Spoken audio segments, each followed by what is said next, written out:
भाई राजीव खंडेलवाल जी को मैं साधुवाद देना चाहता हूं, जिन्होंने बड़ी साफगोई से स्वीकार किया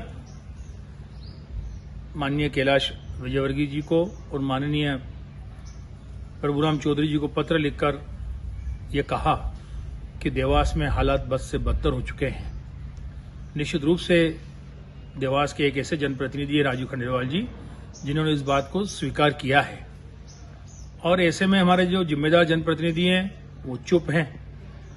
निश्चित रूप से ये हम सबके लिए सोचने की बात है।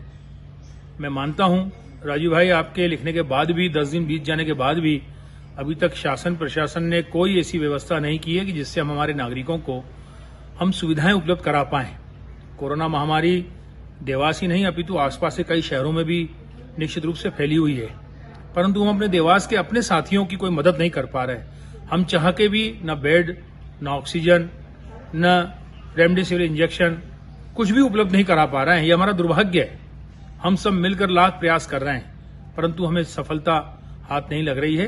कहीं न कहीं मैं ऐसा मान के चलता हूं कि कहीं न कहीं कुछ कमी है हमारे उन निर्णायकों में, जो निर्णय लेने की क्षमता रखने वाले साथी हैं, वो शायद सही निर्णय नहीं ले पा रहे हैं। मैं उम्मीद करता हूं कि आप एक ऐसी व्यवस्था जमाएंगे जो निश्चित रूप से जो लोग भटक रहे हैं, दर दर भटक रहे हैं ऑक्सीजन सिलेंडर लिए, आप निकल के देखें बाजार में हर दूसरा व्यक्ति स्कूटर पे, मोटरसाइकिल पर, कार में, ऑटो रिक्शा पर ऑक्सीजन सिलेंडर के लिए इंदौर, पीथमपुर तक भटक रहा है। हमारा दुर्भाग्य है कि देवास में न तो ऑक्सीजन प्लांट है, न कोई ऑक्सीजन ऐसी व्यवस्था है जिससे रिफिलिंग की जा सके। चूंकि पीथमपुर और इंदौर में प्लांट हैं, तो मुझे वहां से बताया गया कि इंदौर कलेक्टर ने यहां तक कह दिया गया कि हम बाहर वालों को ऑक्सीजन नहीं देंगे। आखिर हमारे साथी कहां जाएं?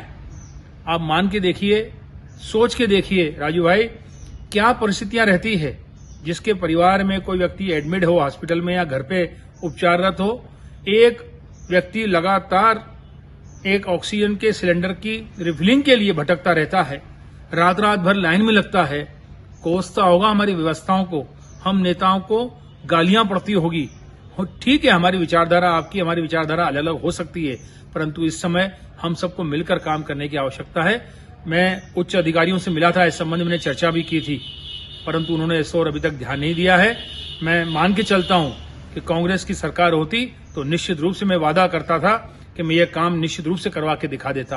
आपसे अनुरोध करना चाहता हूं, आपकी सरकार है, आप जिम्मेदार जनप्रतिनिधि हैं, एक पार्टी के जिला अध्यक्ष है आप, आपकी सबसे ज्यादा जिम्मेदारी बनती है कि आप रिफिलिंग सेंटर देवास में एक जगह होना चाहिए।